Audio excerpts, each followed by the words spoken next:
before I begin, I want to say a few words about an important anniversary that we mark tomorrow. 2 years ago, shortly before dawn, Russian troops marched across the border in Ukraine. And Putin believed he could easily bend the will and break the resolve of the free people of Ukraine. That he could roll into Ukraine and he would roll over them. 2 years later, he remains wrong. He didn't do that. He wasn't able to do that. Kyiv is still standing. Ukraine is still free. And the people of Ukraine remain unbowed and unbroken in the face of Putin's vigorous onslaught. This is due to their sheer bravery and their sacrifice, but it's also due to us. Remember, the United States pulled together a coalition of more than 50 nations to support Ukraine. We unified and expanded NATO. We can't walk away now.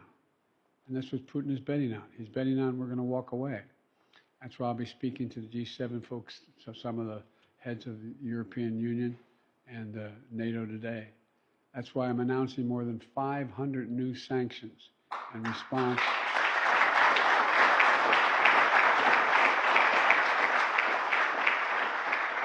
In response to Putin's brutal war of conquest, in response to Alexei Navalny's death, because make no mistake, Putin is responsible for Alexei's death.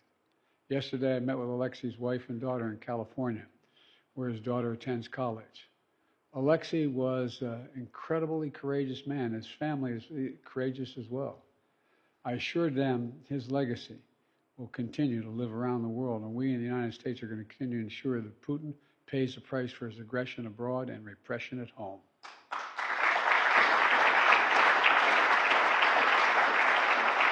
But let me be clear. The House of Representatives must pass the bipartisan national security bill. The bill provides urgent funding for Ukraine, and it passed overwhelmingly in the Senate. And there's no question, none. If the Speaker called for a vote in the House, it would pass easily today. Instead, they went on vacation. I mean, it's just, well. Look, folks, all kidding aside, history's watching. The clock is ticking.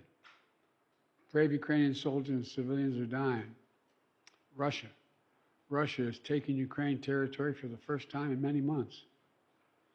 But here in America, the Speaker gave the House a 2-week vacation. They have to come back. They have to come back and get this done.